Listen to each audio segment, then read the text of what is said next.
6 साल पहले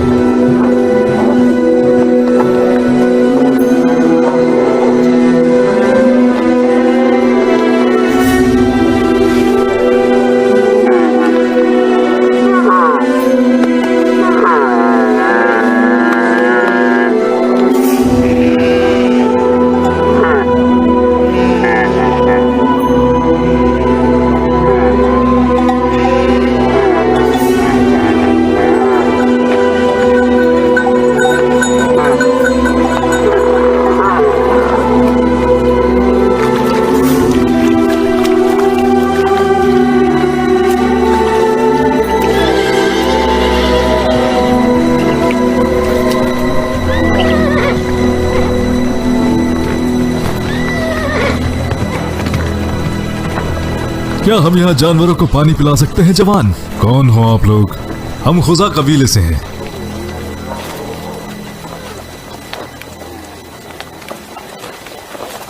ना कहूं तो?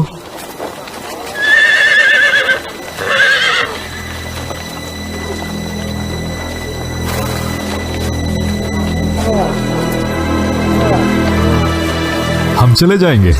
शायद कोई करीम इंसान हमसे कहीं टकरा जाए।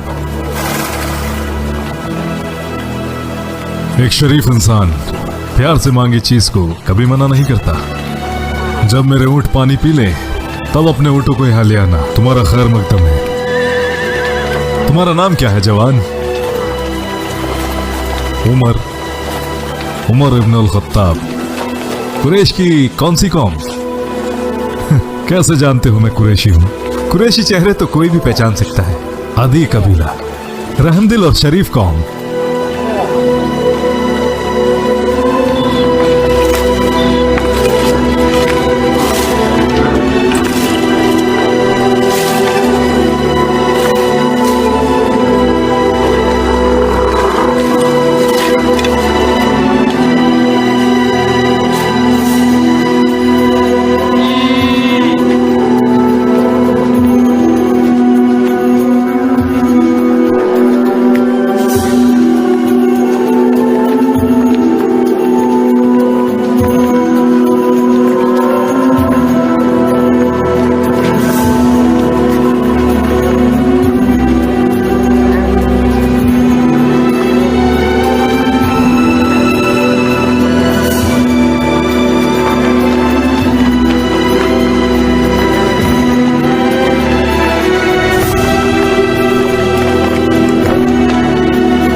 खाला आपके जलाने के लिए कुछ लकड़ियां लाया था। अंदर लाऊं?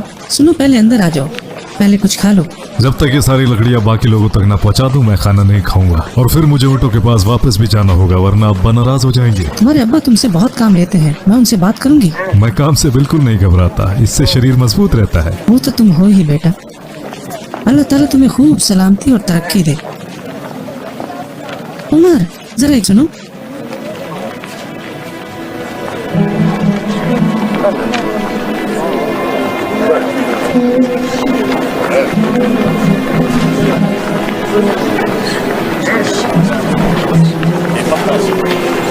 ये कुछ खजूरें हैं, रख लो, रास्ते में तुम्हारे काम आएंगी।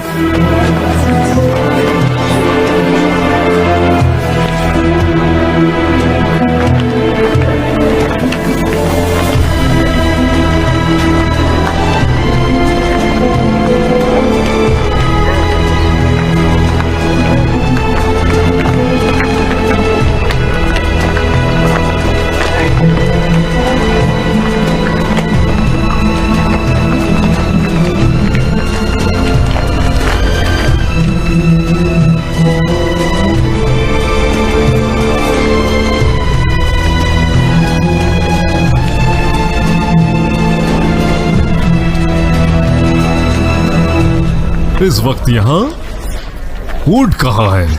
मैंने खाला के लिए कुछ लकड़ियां। ऊंट कहाँ है?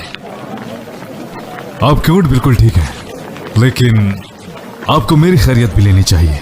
मैं आपका बेटा हूं। अगर मेरे ऊंट ठीक है तो मेरा बेटा भी ठीक है।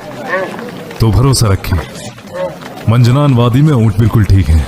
मैंने उन्हें तब तक नहीं छोड़ा जब। लेकिन तुम यहाँ करने क्या आए हो? कोई और उनको भगा कर न ले जाए। कौन ये जुर्रत करेगा जब उस पे आपका निशान मौजूद है? अल खत्ताब का रुतबा नहीं है उतबा इब्न रबिया जैसा, और ना अल वलीद इब्न अल मुगीरा सरदार मखजूम, और ना ही हमारा। तो क्या हम कुरैश नहीं है, जो अरबों में सबसे आला कबीला है? और जब बाकी अरब ने हमसे दुश्मनी की और हमारे लोगों ने हमारा साथ दिया, तब से हमारा रुतबा पहले जैसा नहीं रहा। ये रुतबा या तो अब हाशिम, या अब अब्द शम्स, या बनु मखजूम, या फिर जुम्मा कबीले का है। इसके अलावा लोगों का रुतबा उनके माल और तिजारत से भी बढ़ता है। और फिर अगर तुम ऊंटों को छोड़कर आ गए और उन्हें कोई और लेकर चला गया, तो आपने अभी माल और तिजारत की बात कही, तो क्या मैं कर सकता हूं? तिजारत करोगे? तिजारत करने के लिए माल कहां से लाओगे? आप देंगे? यानी अल खत्ताब? क्या आप बात करते हो? अल खत्ताब का पैसा अल खत्ताब का है जब तक कि वो मर नहीं जाता। और मेरे पैसे पर नजर न रखो। और तुम्हें क्या लगता है कि तुम्हारा बाप क्या किसी सोने और चांदी के खजाने पर सोता है? आप मुझसे हमेशा एक नौकर की हैसियत से बात करते हैं, जबकि मैं आपका बेटा हूँ। तुम यहाँ खड़े रहकर मुझसे बहस करोगे, और अगर मेरे ऊंट कोई और ले गया तो जान लो तुम मेरे बेटे भी नहीं रहोगे। पहले मैं कुछ खा पी तो लूं। मुझे सारी रात मजनान वादी में अकेले गुजारनी है। क्या कहा? तुम्हारा दिमाग खराब है? अगर तुम यहाँ खड़े रहकर आराम ही फरमाते रहोगे तो भला मजनान वादी में कब पहुंचोगे? आपको जरा भी एहसास नहीं कि मैं इतनी दूर चलकर आज मक्का आया हूं? तो अगर आप मुझ पर रहम नहीं कर सकते तो कम से कम इस गधे पर तो रहम कीजिए, इसे आराम की जरूरत है। तुमसे किसने कहा था यहाँ आने के लिए? क्या मैंने तुमसे कहा था कि अपनी खालाओं के लिए लकड़ियां बीनते फिरो? मुझे उनका ख्याल है। तुम्हें बाप का ख्याल पहले होना चाहिए। मगर वो हमसे अलग तो नहीं है। अगर मैं अपनी खालाओं का ख्याल रखता हूँ तो आपका भी ख्याल रखता हूँ। तो फिर जाओ, जल्दी करो। अगर आप बुरा ना माने तो मैं कुछ अर्ज करना चाहता हूँ अब्बा जी।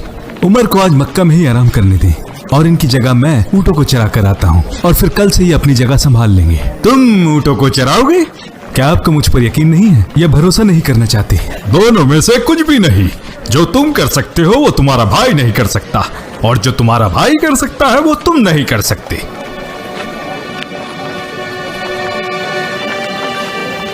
वो जलील न हो सकेगा जो अपना वादा निभाएगा। वो कभी भटक न सकेगा जो मजबूत बुनियाद पर ठहरेगा। मौत उस पर हावी होगी जो उससे डरता है।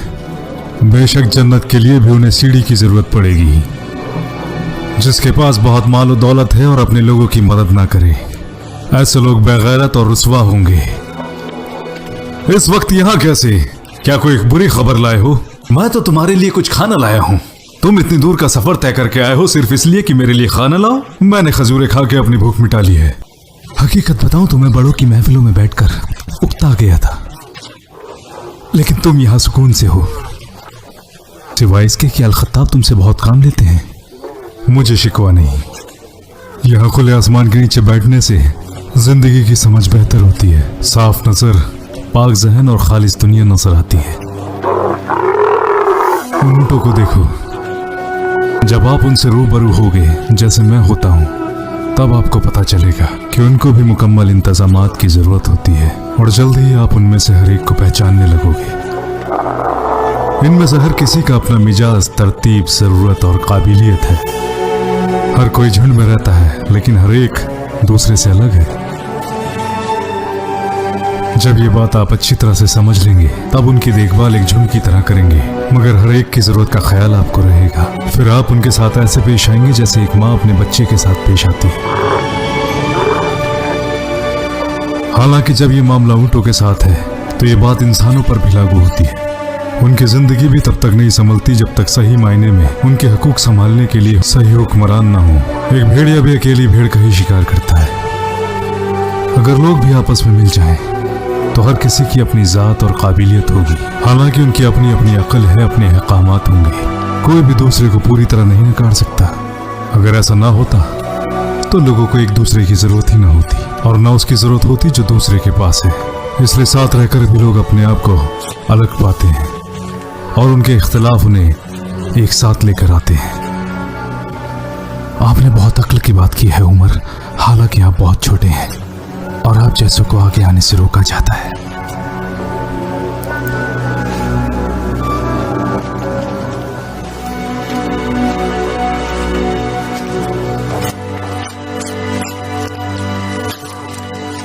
ये क्या है? आपने ही तो कहा था कि आपको तिजारत करना पसंद है। कुरैश का एक कारवां शाम जा रहा है, जाओ और अपने ख्वाबों को पूरा करो, और जब वापस आओ तो मुझे बताना वहां के खेत, महल और खूबसूरत औरतें।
कैसे हो गस्सान के सरदार? भाई जरा संभल के, अगर गस्सानी सरदार ने सुन लिया तो मलिक के रूम से मेरी शिकायत कर देगा।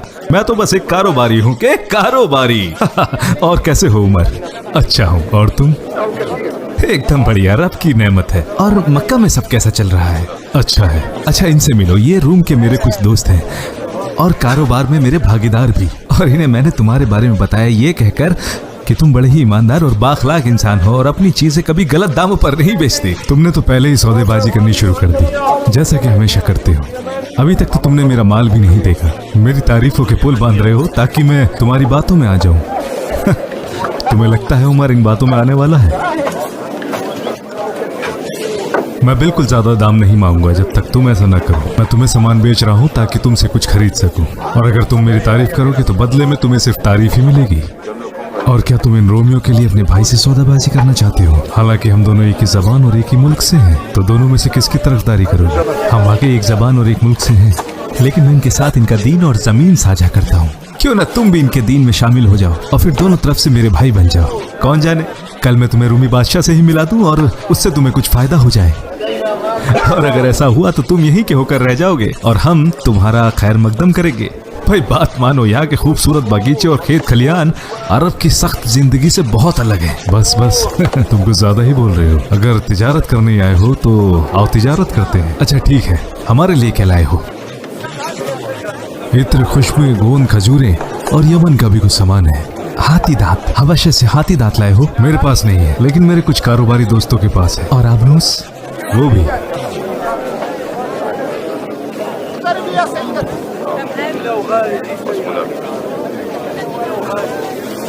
क्यों ना तुम वो सारा सामान इकट्ठा कर लो जिसकी मुझे जरूरत है, कुछ खुद से और कुछ अपने कारोबारी दोस्तों से।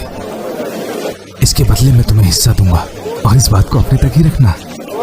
क्या हुआ? मैंने तो तुम्हारे फायदे की बात कही। मुझे फायदा पहुंचाने के लिए तुमने गलत रास्ता चुना है। तुम चाहते हो कि मैं अपने दोस्तों को धोखा दूं और खुद मुनाफा कमा लूं। अगर ऐसा किया तो ये मेरे लोगों पर ही ज्यादती होगी। तुम सारा माल इकट्ठा कर लोगे और उसे मन चाहे दामों पर बेचोगे। जैसा चाहोगे वैसे दाम बढ़ाओगे। मैं सिर्फ हक की बात करता हूँ, और मैं इस बात का भी ख्याल रखूंगा कि मेरा कोई दोस्त तुमसे गलत सौदा ना करे। नाइंसाफी सहने से जुल्म पनपता है। अगर तुम्हें खुद पर जुल्म बर्दाश्त नहीं हो तो दूसरों पर भी मत करो। क्या तुम्हारा दीन ये तुम्हें सिखाता है या उमर? मेरा मतलब जिन बुतों की तुम इबादत करते हो। अगर मेरे दीन ने ये सब नहीं सिखाया तो अखलाक और ईमानदारी भी तो कोई चीज है, और मेरे लिए यही दीन है। मगर क्या तुम्हारा दीन तुम्हें इन सब की इजाजत देता है, या पैसा ही तुम्हारा दीन है, हालांकि तुम किसी और का दीन मानते हो? और अगर तुम्हारा दीन इसकी इजाजत देता है तब भी एक अरबी होने के नाते तुम्हारे अखलाक का क्या? या इन रोमियो के साथ रहते रहते तुम अपने अखलाक भी भूल गए? मुझे लगता है कि तुम सहरा में रहने वाले अरबी लोग हम शाम में रहने वाले लोगों से हसद रखते हो, और हम सारी दुनिया पर कुव्वत रखते हैं। हम यहाँ से सारे अरबों पर राज करते हैं। तुम शहंशाहों की तरह अपने ही लोगों पर हुक्म चलाते हो, जबकि ये रोमी लोग तुम पर हुक्म चलाते हैं, क्योंकि वो तुम्हारे मालिक हैं। वो तुम्हें जब चाहे जैसे चाहे इस्तेमाल करते हैं, लेकिन उनकी सल्तनत में तुम्हारा कोई ओहदा नहीं है। भला मैं तुमसे कैसे हसद रख सकता हूँ? जब ये तिजारती काम खत्म हो जाएगा उसके बाद मैं तुम्हें दमिश्क के कुछ शहर दिखाऊंगा, और उन्हें देखने के बाद कुल मुझसे हसद रखने लगोगे।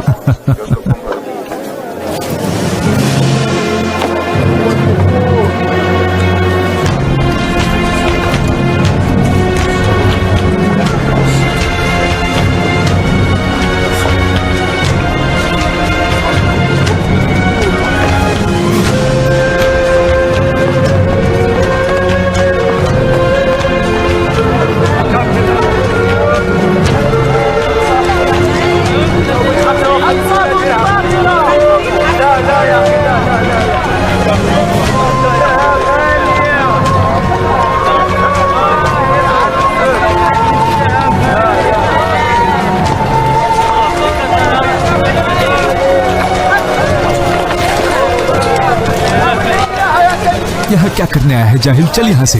अल्लाह तेरी जबान काट दे बदबख्त, तुमने उसे कुछ जवाब क्यों नहीं दिया? वो एक रोमी सिपाही है। हाँ, क्यों नहीं? अब मुझे पता चला कि मुझे तुमसे हसद क्यों रखनी चाहिए।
वल्लाही मुझे इस पर सिर्फ 10 दरहम का फायदा हो रहा है, बाकी तुम्हारी मर्जी, लो ना लो।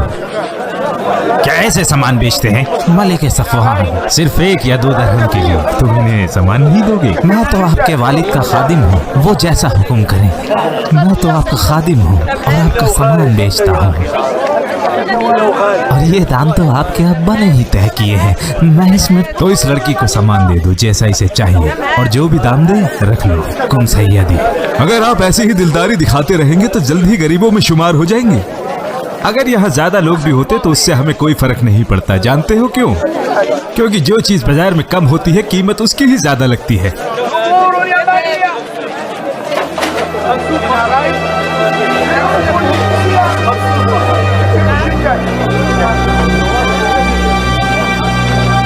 ऐ मक्का के लोगों, ऐ मक्का के लोगों, देखो तुम्हारे शहर में मुझसे नाइंसाफी हो रही है, मेरे हक को छीना जा रहा है।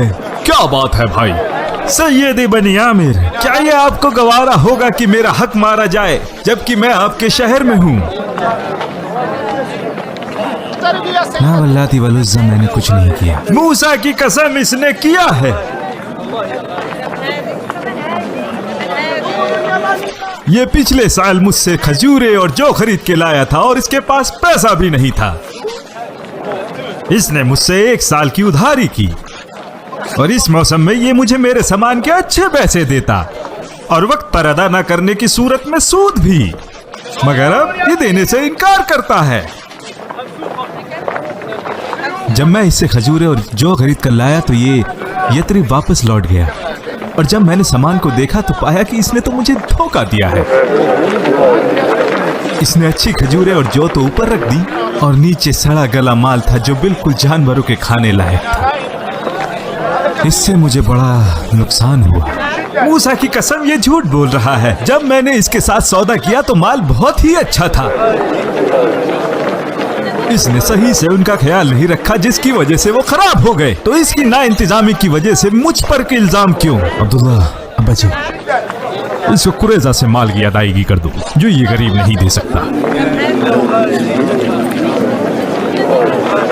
कम से कम ये यहूदी ये तो नहीं कहेगा कि औस खजरज के लोग इनके हकूक को ज्यादा अहमियत देते हैं। जो भी झूठ बोल रहा है उस पर अल्लाह का अज़ाब होगा, उस पर अल्लाह का अज़ाब होगा जो भी झूठ बोल रहा है। अल्लाह ती, अगर अबू ज़ैद का ख्याल ना होता तो मैं तुझे अभी यहीं मारता और अपने लोगों को बुलाकर तुझ जैसे लोगों को यहाँ से बाहर फेंकवा देता। तो तुझे लगता है ये इतना आसान है? मुझे मारेगा तो जान ले, जब वो आएगा तो हम तुझ जैसे लोगों को ऐसे मारेंगे जैसे बनु आद के लोगों को तबाह किया था।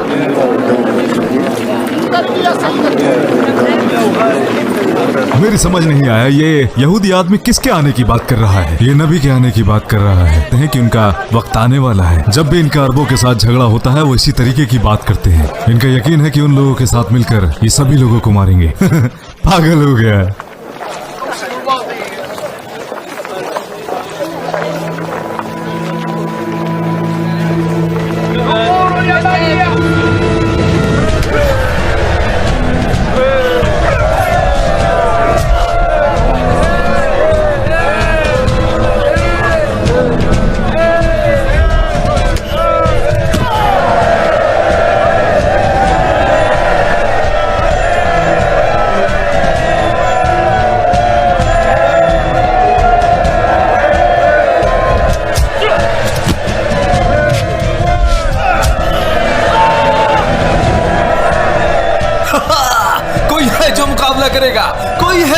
कोई है जो मुझसे मुकाबला करेगा। जाओ उमर को बुला कर लाओ। उमर, तुम्हें हम में से शायरी की सबसे ज्यादा समझ है। तुम्हें क्या लगता है सबसे बढ़िया शायर कौन है? अलखंसा की शायरी मुझे बहुत पसंद है। उसकी शायरी में बड़ा दर्द है। यकीन जानो उसकी शायरी सुनकर रोना आ जाता है। उमर, आखिर तुम मिल गए।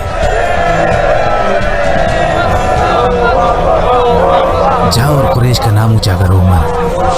दिखा दो कुरैश क्या कर सकते हैं। हमारा कोई मुकाबला नहीं। हाँ जाओ उमर, जाओ दिखा दो उन्हें।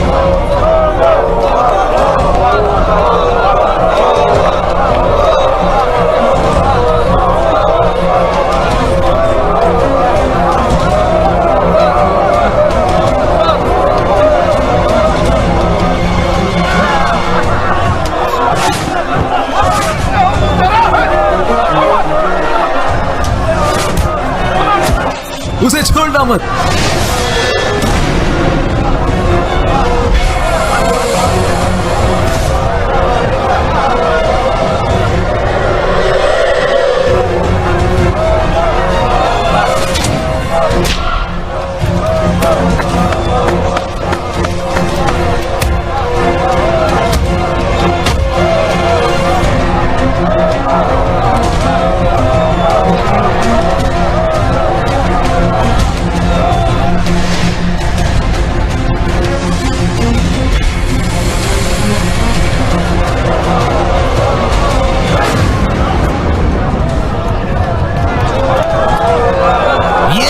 कुरैश का जाबाज, जाबाज, ताकतवर, दानिशमंद और हमारी शान। जो कोई भी सोचता है कि वो हमसे मुकाबला कर लेगा तो आगे आओ, नहीं तो अपनी जगह खड़े रहो। अल्लाह ने इस रोशन और वाजे इंसान को कुरैश को बख्शा है।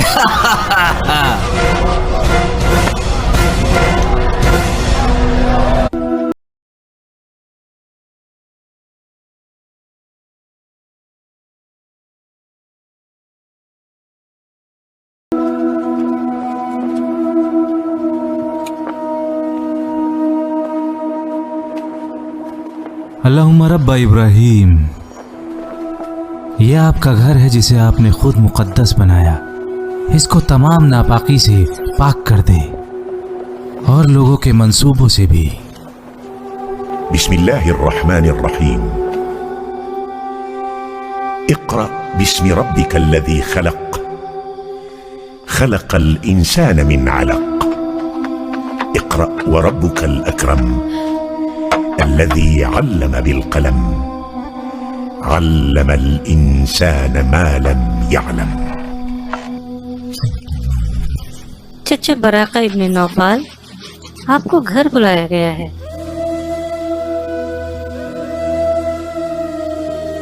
क्या तुम अबू तालिब के बेटे हो? जरूर कोई गंभीर मसला है जो इस वक्त आए हो।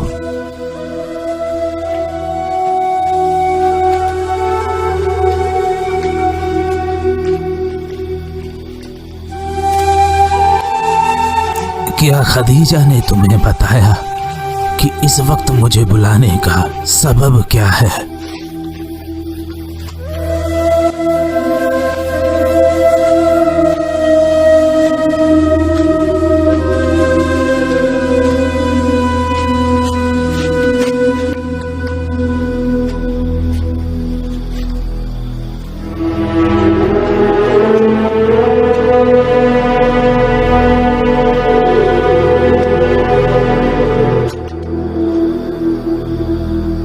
तबारकस्मुल्लाह, जो भी तुमने मुझे बताया मेरे भतीजे, अगर वो सच है तो ये वही फरिश्ता है जो मूसा इब्ने इमरान पर भेजा गया था।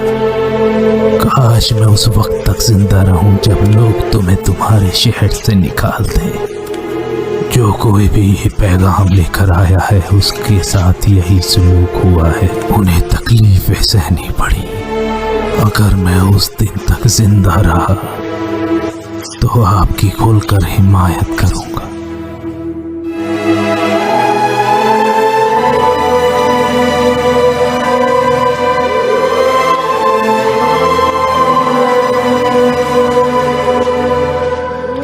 दीजिए, अपने भाई का हमेशा ख्याल रखना।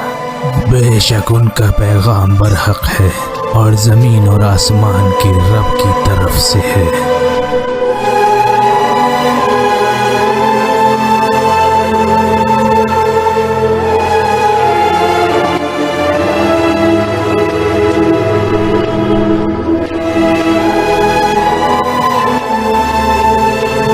ना जाने इस शहर के नसीब में क्या क्या लिख दिया गया।